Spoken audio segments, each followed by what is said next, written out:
नमस्कार, India voice देख रहे हैं आप। मैं हूं आपके साथ रिया डंगवाल और मैं हूं आपके साथ प्रज्ञा मिश्रा। बुलेटिन की शुरुआत करेंगे, लेकिन सबसे पहले बात कर लेते हैं इस वक्त की बड़ी खबर से। आज सीएम योगी हिंदी भवन में बैठक करेंगे। सांसद और पार्षद भी इस बैठक में हिस्सा लेंगे। वहीं मंत्री बृजेश सिंह, कपिल देव अग्रवाल भी रहेंगे मौजूद। इसके अलावा नरेंद्र कश्यप, सुनील शर्मा, सांसद अतुल गर्ग भी रहेंगे मौजूद। इसके अलावा महापौत्र सुनीता दयाल भी इस बैठक में उपस्थित रहेंगी। तो ये इस वक्त की बड़ी खबर। आपको बता दें कि सीएम योगी आदित्यनाथ आज हिंदी भवन में बैठक करेंगे, जिसमें कई सांसद और पार्षद भी मौजूद रहेंगे। इसके अलावा कपिल देव अग्रवाल भी इस कार्यक्रम में मौजूद रहेंगे। आपको बता दें कि सुनील शर्मा सांसद और अतुल गर्ग भी इस बैठक में मौजूद रहेंगे। तो सीएम योगी आदित्यनाथ आज बड़ी बैठक करने वाले हैं हिंदी योग भवन में। इस खबर पर ज्यादा जानकारी देने के लिए हमारे साथ प्रवीण कुमार गाजियाबाद से जुड़ चुके हैं। प्रवीण, क्या कुछ जानकारी, आज किस मुद्दों पर आज सीएम योगी आदित्यनाथ बैठक करेंगे और किन किन मुद्दों पर चर्चा हो सकती है? आपको बता दें, आज उत्तर प्रदेश के मुख्यमंत्री योगी आदित्यनाथ का आज गाजियाबाद में दौरा है। उनके दो कार्यक्रम है। पहला कार्यक्रम जो है वो शामली थाना क्षेत्र के रेड्डी सिंह होटल में उनके कार्यक्रम है, और दूसरा कार्यक्रम आज गाजियाबाद के जो हिंदी भवन में वह होने जा रहा है। दरअसल आपको बता दें, ये जो कार्यक्रम है बड़ा ही महत्वपूर्ण बताया जा रहा है, क्योंकि इसके अंदर गाजियाबाद से 5 विधानसभा सीट के बीजेपी विधायक और गाजियाबाद सीट से नवनियुक्त बने सांसद अतुल गर्ग भी मौजूद रहेंगे। दरअसल आपको बता दें, ये जो दौरा है ये सभी इस हिंदी भवन में होने जा रहा, और यहाँ पर जो है सभी पार्षद, सांसद, विधायक मौजूद रहेंगे। इस मीटिंग के दौरान आने वाले उपचुनाव को लेकर चर्चा की जाएगी। दरअसल क्योंकि गाजियाबाद विधानसभा सीट पर उपचुनाव होने जा रहा है, जिसको लेकर गाजियाबाद से कई ऐसे बीजेपी के नेता है, 1 दर्जन से ज्यादा बीजेपी के नेता ने अपनी दावेदारी यहाँ पर जताई है कि इस बार बीजेपी से जो विधानसभा की सीट से हमें टिकट दिया जाए। इसको लेकर जो योगी आदित्यनाथ उन सभी नेताओं से मंथन करेंगे, उसके बाद ही निष्कर्ष निकालेंगे। जी, किन किन मुद्दों पर चर्चा हो सकती है? दरअसल इस तरीके से अब योगी आदित्यनाथ का आज दौरा है। लगातार यहाँ पर कुछ दिनों से अधिकारियों और नेताओं के बीच में कलकी भी देखी जा रही है। अभी हाल ही में नगर निगम के जो नगर आयुक्त हैं, उनकी जो मेयर सुनीता दयाल से जो है बिगड़ गई थी। सिर्फ कुछ दिन पहले मेयर सुनीता दयाल जो है वो लखनऊ भी योगी आदित्यनाथ से मुलाकात की थी और शिकायत भी की थी।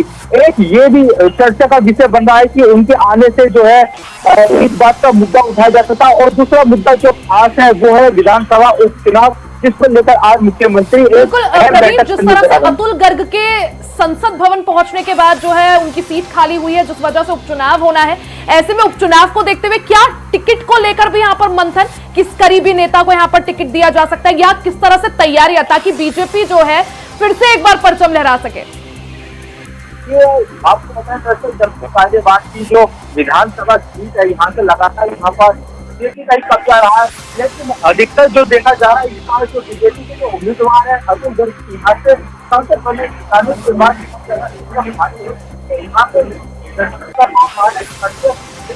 तमाम ऐसे कतार में शामिल जो है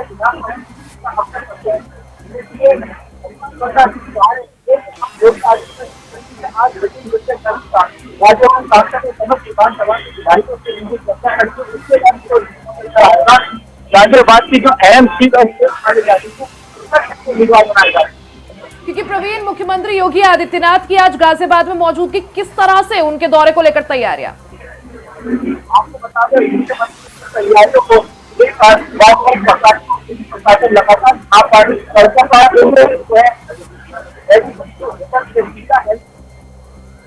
ठीक है प्रवीण, ऑडियो में कुछ दिक्कत है, आपको एक बार फिर से जोड़ने का प्रयास करेंगे। तो आज गाजियाबाद में अहम बैठक होने वाली है। सीएम योगी आदित्यनाथ इस बैठक का आयोजन करेंगे। इसमें कई सांसद और पार्षद भी मौजूद रहेंगे। आपको बता दें कि मंत्री बृजेश सिंह, कपिल देव अग्रवाल भी इस कार्यक्रम में मौजूद रहेंगे। इसके अलावा नरेंद्र कश्यप, सुनील शर्मा सांसद जो हैं वो भी मौजूद रहेंगे। इसके साथ ही बताया जा रहा है कि सुनीता दयाल भी इस बैठक में उपस्थित रहेंगी। तो ये काफी अहम माना जा रहा है। ये बैठक उपचुनाव को लेकर अहम है ये बैठक, क्योंकि जिस तरह से लोकसभा चुनाव में यूपी में अच्छा प्रदर्शन नहीं कर पाई थी योगी सरकार ने, उसके बाद से उपचुनाव को लेकर ये मंथन काफी बहुत महत्वपूर्ण माना जाता है। प्रवीण हमारे साथ फिर से जुड़ गए हैं। प्रवीण, तो क्या कुछ जानकारी है इस बैठक को लेकर?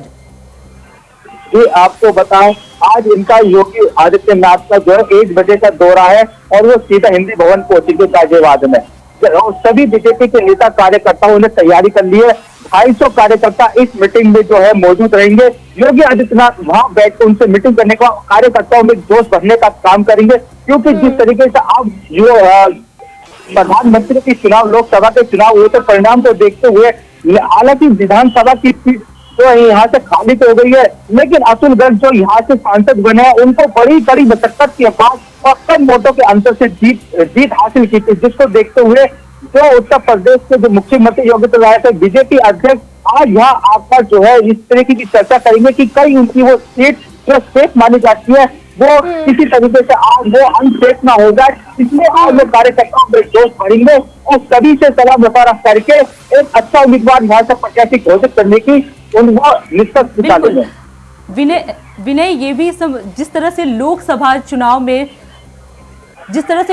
चुनाव में अच्छा प्रदर्शन नहीं कर पाई है यूपी सरकार ने, लेकिन उसके बावजूद जिस तरह से योगी आदित्यनाथ लगातार जो बैठकें कर रहे हैं, उस हिसाब से किन किन पार्टी के लोगों को किस तरह से जिम्मेदारी दे सकते हैं वो?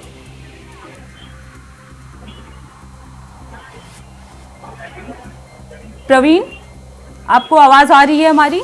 जी।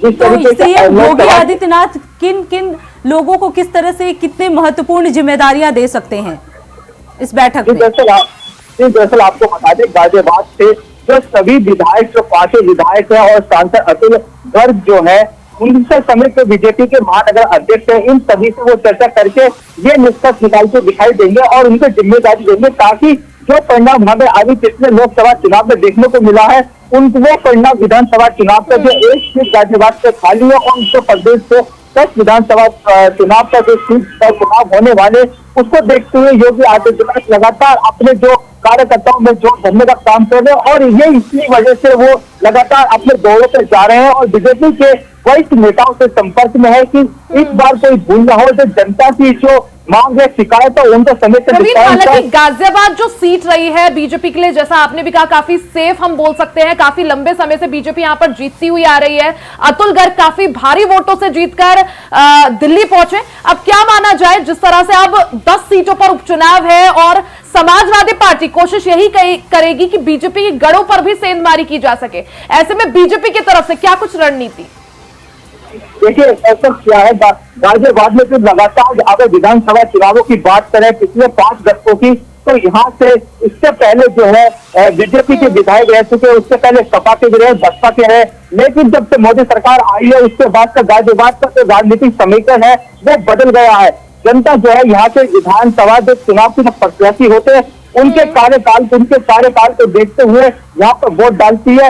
और इस बार अगर विधानसभा चुनाव के जो होने वाले चुनाव की बात करें तो लगातार जो है जनता उसी चीज की मांग करती है कि जो भी प्रत्याशी हो वो स्थानीय प्रत्याशी हो, ना कि कोई भारी प्रत्याशी हो। इसी का परिणाम हमने लोकसभा चुनाव में देखा था, जब सांसद जनरल वीके सिंह का यहाँ से विरोध हुआ था, जब यहाँ के लोकल के प्रत्याशी जो मौजूदा विधानसभा विधायक थे उन्हें हटाकर उनको जो प्रत्याशी बनाया गया था। इसलिए योगी आदित्यनाथ यहाँ के कार्यकर्ता और जो अहम नेता है, जो विधायक है, उनसे इस चर्चा पे चर्चा करेंगे कि इस बार जो है गाजियाबाद लोकसभा का चुनाव होने से उस प्रत्याशी को यहाँ से घोषित करें विधानसभा चुनाव के लिए।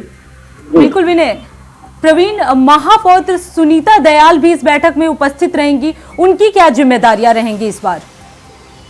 देखिए, महापौर सुनीता दयाल जो है, उनकी अगर बात करें तो उनकी जो अभी जो नगर निगम में जो नगर आयुक्त है उनसे थोड़ी तलखी चल रही है, वो आरोप प्रत्यारोप चल रहे हैं, जिसको लेकर वो लगातार जो है गाजियाबाद नगर निगम के नगर आयुक्त पर सख्त नजर आ रही है। उनकी शिकायत करते हुए वो लखनऊ भी पहुंची थी, क्योंकि दरअसल इन दोनों के बीच का मुद्दा गंभीर होता जा रहा है। दोनों एक दूसरे पे आरोप लगा रहे हैं, भ्रष्टाचार के आरोप लगा रहे हैं। वही मेयर सुनीता दयाल जो आज इस मीटिंग में शामिल होंगी, वो तैयारियों की लेकर समीक्षा की बैठक तो योगी आदित्यनाथ को अपने कार्य बताएंगी, लेकिन जो दूसरा उनका जो मुद्दा है कि जो नगरायुक्त उनकी बातों को नहीं मानने, जिसको लेकर उन्होंने हाल में लखनऊ में मुख्यमंत्री से मीटिंग भी की थी, उसके बाद जो तैयारी यानी सीएम योगी आदित्यनाथ का आज का ये दौरा काफी महत्वपूर्ण और तमाम पदाधिकारियों के साथ वो बैठक करेंगे। साथ ही उपचुनाव को देखते हुए मंथन और चिंतन भी किया जाएगा। प्रवीण, आप बने रहिएगा, आगे भी आपसे जानकारी लेंगे।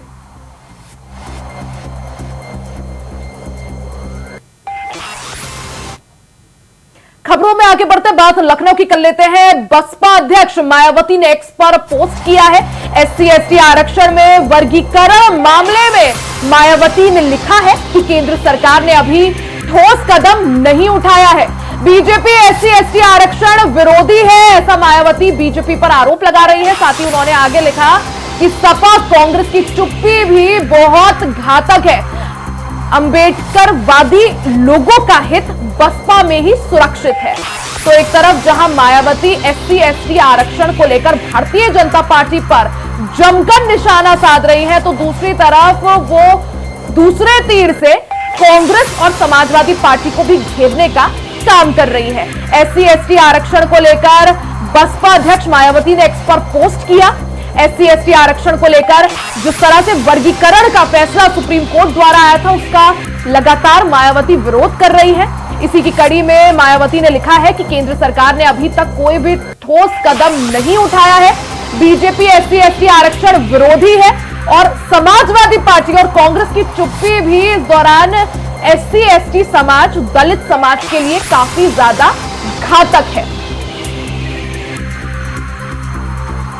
लोकसभा चुनाव में जिस तरह से BSP को तगड़ा झटका लगा था, BSP अपना खाता तक नहीं खोल पाई थी, उसके बाद से ही मायावती काफी ज्यादा एक्टिव और सक्रिय नजर आ रही है। हर मुद्दे पर वो अपनी बात प्रमुखता से एक्स पर पोस्ट जरूर करती है और इसी कड़ी में जिस तरह से SC/ST आरक्षण या क्रीमी लेयर को लेकर मायावती ने अपना स्टैंड शुरुआत से ही काफी ज्यादा स्पष्ट रखा है। इसी कड़ी में एक तरफ जहां मायावती SC/ST आरक्षण में क्रीमी लेयर को लेकर भारतीय जनता पार्टी पर हमलावर है, तो वहीं दूसरी तरफ समाजवादी पार्टी और कांग्रेस पर भी जमकर तीरों के वार वो कर रही है। जहां वो भारतीय जनता पार्टी को आरक्षण विरोधी कह रही है, तो वहीं दूसरी तरफ सपा और कांग्रेस की चुप्पी को लेकर भी सवाल खड़े कर रही है।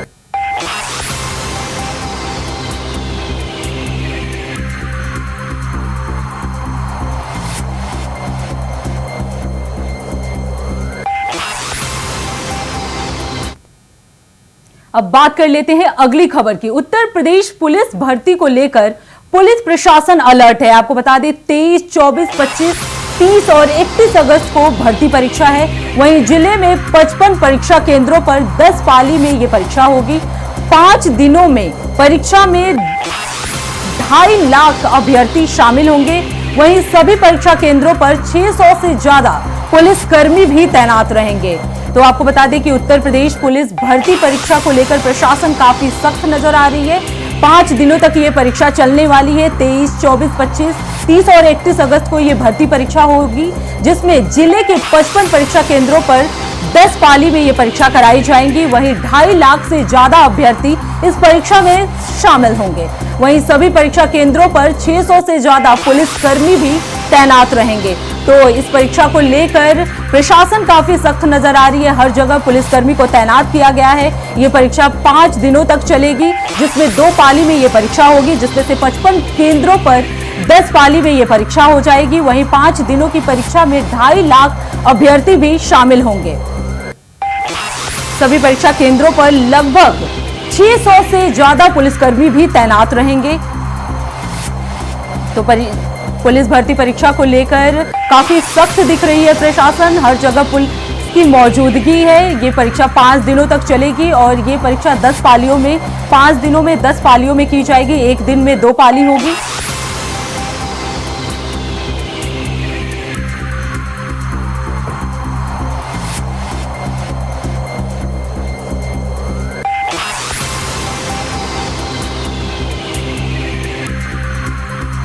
तो किस तरह से परीक्षा आयोजित कराई जा रही है, सीधा रुख कर लेते हैं। हमारे साथ 3 जगहों से रिपोर्टर्स जुड़ गए हैं। हमारे साथ अवनीश मणि त्रिपाठी जुड़ गए हैं, साथ ही हमारे साथ प्रवीण गाजियाबाद से लगातार बने हैं और हमारे साथ जीशान अहमद आगरा से जुड़ गए हैं।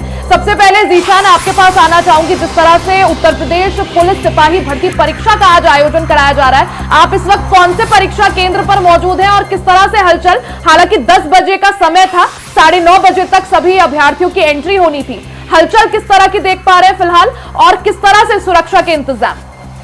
देखिए, बिल्कुल मैं आपको बता दूं, उत्तर प्रदेश पुलिस सिपाही भर्ती परीक्षा का आज पहला दिन है और ये परीक्षा 10 पालियों में होनी है। 5 परीक्षा है। आगरा की तस्वीर आपको दिखाते हैं। सबसे पहले हम दिखा दें, आगरा में पुलिस प्रशासन की चाक चौबंद व्यवस्थाएं हैं, क्योंकि जो परीक्षार्थी हैं वो सुबह 9:30 बजे से यहाँ पर पहुंच चुके थे।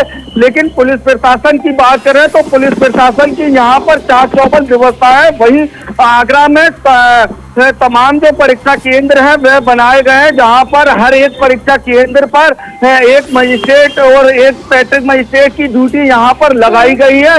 कि आगरा कॉलेज पर हम मौजूद हैं। आगरा कॉलेज का मैप गेट जो दिखा दें, आज 10 बजे से ये परीक्षा स्टार्ट होगी और 10 बजे के बाद 12 बजे तक ये परीक्षा चलेगी। फिर उसके बाद दूसरी पाली की परीक्षा 3 बजे स्टार्ट होगी। वहीं आप दिखा दें, ये आगरा कॉलेज का जो कॉलेज ऐतिहासिक कॉलेज है, यहाँ पर एक सेंटर है जिस सेंटर पर हजारों परीक्षार्थी यहाँ पर अपनी परीक्षा देंगे। 2 पालियों में यहाँ पर परीक्षा होनी है। ये आगरा कॉलेज है। वहीं हम परीक्षार्थियों की बात करें तो साफ तौर से तस्वीरों में देख सकते हैं, बड़ी संख्या में यहाँ पर सुबह से ही परीक्षार्थी यहाँ पर मौजूद हैं। उनके पेरेंट्स, उनके परिजन भी यहाँ पर मौजूद है। हम कोशिश करेंगे कि उन लोगों से बात करें, लेकिन पुलिस प्रशासन की बात करें तो पुलिस प्रशासन ने यहाँ पर खास व्यवस्थाएं की गई है। आगरा में जिस तरीके से 7 बनाए गए हैं, वहाँ पर विशेष सुरक्षा, विशेष पुलिस कर्मी की गए। वही 2 मजिस्ट्रेटों की यहाँ पर, ठीक है, यानी सुरक्षा व्यवस्था के चाक चौबंद इंतजाम है। मैं आऊंगी आपके पास, तब तक आप जो परीक्षार्थियों के अभिभावक हैं उनसे बात जरूर करिएगा। एक बार प्रवीण का रुख कर लेते हैं। प्रवीण, जिस तरह से बात करें, आज से यूपी पुलिस सिपाही भर्ती परीक्षा का आयोजन जो है वो शुरू हो गया है। 5 दिनों तक ये परीक्षा चलेगी। 23 से आज इस दिन पहली शुरुआत है। 10 बजे हालांकि समय था। किस तरह से आज सुरक्षा व्यवस्था के क्या कुछ इंतजाम? आपको बता दें कि जिस तरीके से इससे पहले यूपी पुलिस भर्ती कांस्टेबल परीक्षा जो लीक हो गई थी, उसको ना दोबारा दोहराया जाए, इसको देखते हुए पुलिस प्रशासन लगातार यहाँ पर सख्ती दिखाई दे रही है। क्योंकि दरअसल आपको बता दें कि जितने भी गाजियाबाद में 20 सेंटर बनाए गए, जहाँ पर 8,600 परीक्षार्थी इस परीक्षा में शामिल होंगे। पहली पाली 10 बजे से तो दूसरी पाली 3 बजे स्टार्ट होगी। इसको देखते हुए गाजियाबाद पुलिस ने गाजियाबाद पुलिस के जो एडीसी कमिश्नर और पुलिस है, उन्होंने यहाँ पर धारा 144 भी लगा दी थी कि किसी तरीके से भी कोई परीक्षा केंद्र के आसपास कोई भी इस तरीके का सामाजिक तत्व ना भटक सके, तो परीक्षा में खलल कर दे।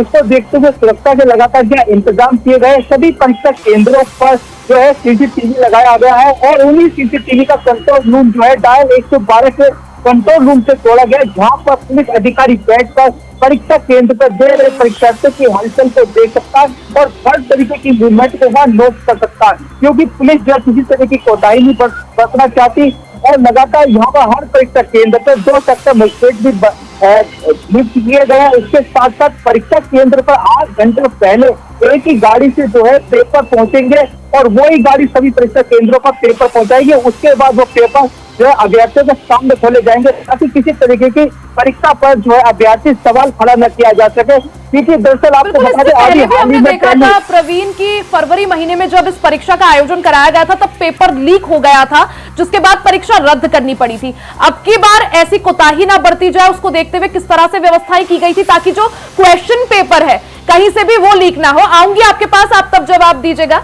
हाँ, बात कर लेते हैं। अवनीश मणि त्रिपाठी भी हमारे साथ जुड़े हुए हैं गोरखपुर से। अवनीश, क्या कुछ व्यवस्था है वहां पे परीक्षा केंद्र पर? क्योंकि जिस तरह से पिछली बार जो इस भर्ती परीक्षा में जिस तरह से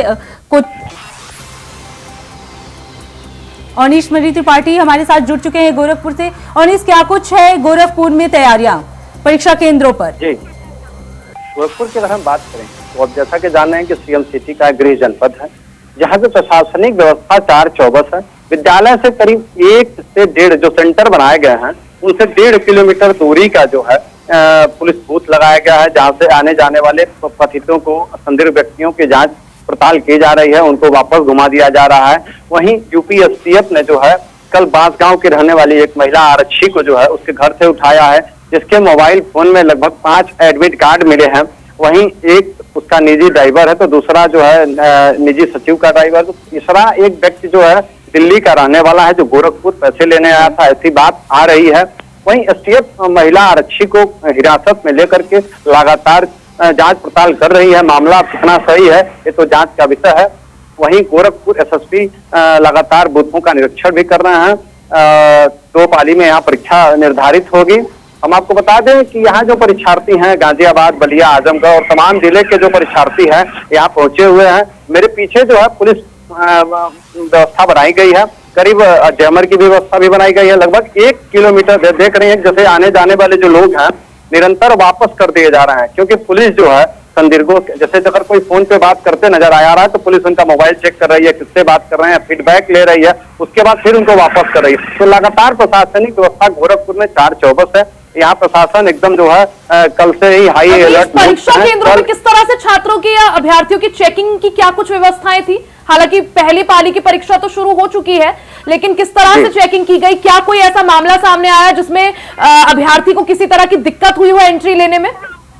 नहीं, यहाँ अभ्यर्थी जो है समय से पहले आ गए थे और प्रशासनिक व्यवस्था जो है लगातार उनको हिदायत भी दे रही थी। एडमिट कार्ड की हो या किसी चीज की, लगातार प्रशासनिक व्यवस्था जो है अभ्यर्थियों को जो है लगातार सोशल मीडिया और अन्य माध्यम से पहले से ही सशक्त कर दिया गया था कि अपना एडमिट कार्ड अन्य चीज आप कल ही निकलवा लें, क्योंकि कंप्यूटर केंद्र जो है बंद कर दिए जाएंगे। प्रशासनिक व्यवस्था जो है कल से 4 जिले के जो डीएम है उन्होंने यातायात मार्ग को भी बाधित कर दिया है, जितने विद्यालय हैं उनको बंद कर दिया गया है। वहीं आप देख रही हैं कि किस तरीके से सड़कों पर सन्नाटा पसरा हुआ है कि विद्यालय के जो केंद्र हैं उसके चारों तरफ पुलिस बल तैनात है। लगभग 1 किलोमीटर की दूरी से जो है पुलिस बल तैनात किया गया है। प्रशासनिक व्यवस्था 4/24 है। यहाँ अगर कोई जाने अनजाने में गलती से आ भी जा रहा है तो प्रशासनिक व्यवस्था जो है उनको फिर से वापस कर दे रही है। और अनीश, अभी आपने अभी बताया कि कोई एसटीएफ को गिरफ्तार किया गया है, उनके पास मोबाइल मिले थे जिसमें 5 एडमिट कार्ड थे। इसके अलावा कोई और भी संदिग्ध? नहीं, ऐसा कोई अभी नहीं मिला है। जो महिला आरक्षी है वो जो 5 एडमिट कार्ड उसके फोन में मिले हैं तो वो सबको अपना रिश्तेदार बता रही है। वहीं यूपी एसटीएफ जो है मामले की जांच कर रही है कितना मामला सही है। महिला श्रावस्ती में पोस्ट है, बांसगांव की रहने वाली है। सबसे बड़ी बात है कि महिला आरक्षी को गोरखपुर उसके घर से उठाया गया है। अच्छा, दूसरी चीज सवाल खड़ा ये हो रहा है कि एक व्यक्ति दिल्ली से आया था, जो पता ये चल रहा है कि दिल्ली से शायद वो पैसे लेने आया था। मामला क्या है ये तो जांच का विषय है, जांच चल रहा है। वहीं गोरखपुर की पुलिस लगातार जो है लगी हुई है और अभी संदिग्धों को जो है पुलिस निगरानी में रखेगा, क्योंकि पुलिस जो है साइबर सेल भी काफी एक्टिव है, क्योंकि यह देखा जा रहा है किसके मोबाइल फोन पे कितने एडमिट कार्ड आए। प्रवीण कुमार जी हमारे साथ लगातार गाजियाबाद से बने हुए हैं। प्रवीण, क्या कुछ माहौल है गाजियाबाद का? देखिए, आपको बता दें गाजियाबाद में जो परीक्षा हो रही है उसको देखते हुए लगातार जो परीक्षार्थी के जो अभिभावक है, जो उनके सगे संबंधी आए, वह परीक्षा केंद्र से उन्हें दूर खड़ा कर दिया ताकि किसी तरीके को विवाद पैदा ना हो। और परीक्षार्थी जो परीक्षा देने आए वो स्कूल में दाखिल हो गए, शांतिपूर्वक अपनी परीक्षा दे रहे। ये 1.5 घंटे की परीक्षा होने वाली है और उसके बाद जो आपकी तैयारी की बात करें तो लगातार वहाँ पुलिस का 1 किलोमीटर के दायरे में पहरा है और पुलिस लगातार वहाँ घूम रही है कि किसी तरीके का कोई अफवाह न फैलाई जाए कि पेपर लीक हो गया है या किसी तरीके से इस तरीके का असामाजिक तत्व जो है वहाँ घूमता नजर ना आए, जिससे परीक्षा में खलल हो सके।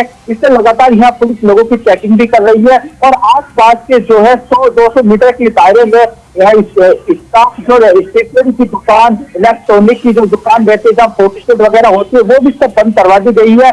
और इसके एहतियातन को देखते हुए लगातार पुलिस वहाँ सुरक्षा में कोई चूक ना हो, अधिकारी भी वहाँ पर, मजिस्ट्रेट भी वहाँ पर दौरा कर रहे हैं। प्रवीण, जिस तरह से 9:30 बजे के बाद एंट्री जो थी वो प्रतिबंधित थी, गेट बंद हो गए थे, तो क्या सभी अभ्यर्थियों को सही से एंट्री मिल पाई? क्योंकि बायोमेट्रिक सत्यापन भी होने थे, बाकी डॉक्यूमेंट्स भी चेक होने थे। कोई ऐसा अभ्यर्थी था जिसे परेशानी हुई हो एंट्री लेने में? ये आपको पता है दोस्तों, ये जो परीक्षा है पूरे भारत की सबसे बड़ी परीक्षा होने जा रही है, क्योंकि 60,000 भर्तियों पे 60 लाख से ज्यादा आवेदन आए थे। इसमें से खाली उत्तर प्रदेश से नहीं बल्कि केंद्र शासित राज्य और अन्य 9 राज्यों से यहाँ पर परीक्षार्थी जो है पेपर देने आ रहे हैं। और पहले से ही जो परीक्षार्थी है वो समय से वहां पहुंच रहे थे, क्योंकि उनको पहले ही सूचना दे दी गई थी कि आपको जो है 2 घंटे पहले जो है परीक्षा केंद्र पे आना पड़ेगा और अपने आप को सत्यापित कराना पड़ेगा। जिसको देखते हुए जो दूर से जो अभ्यर्थी थे वो पहले ही कल रात को पहुंच चुके हैं और परीक्षा केंद्र पर अपनी सुबह से ही बारी का इंतजार करके जिसके सत्यापन के बाद हालांकि फिलहाल अभी तक ऐसा कोई अभ्यर्थी सामने नहीं आया जिसको कोई दिक्कत हुई हो कि वो लेट पहुंचा हो, क्योंकि अभ्यर्थी जो है पहले ही पहुंच चुके हैं और परीक्षा केंद्र पर अपनी बिल्कुल, परीक्षा दे यानी रहे हैं। 60,000 से ज्यादा पदों के लिए यूपी पुलिस सिपाही भर्ती परीक्षा का आयोजन कराया जा रहा है। 5 दिनों तक ये परीक्षा चलेगी। ऐसे में सुरक्षा व्यवस्था के अब की बात चाक चौबंद इंतजाम देखने को मिले। प्रवीण, आपका भी बहुत बहुत शुक्रिया। जीशान, आपका भी बहुत बहुत शुक्रिया। और अवनीश मणि त्रिपाठी, आपका भी बहुत बहुत शुक्रिया जानकारी के लिए। फिलहाल इस बुलेटिन में इतना ही। देश दुनिया की तमाम बड़ी खबरों के लिए देखते रहिए इंडिया वॉइस। तब तक के लिए नमस्कार।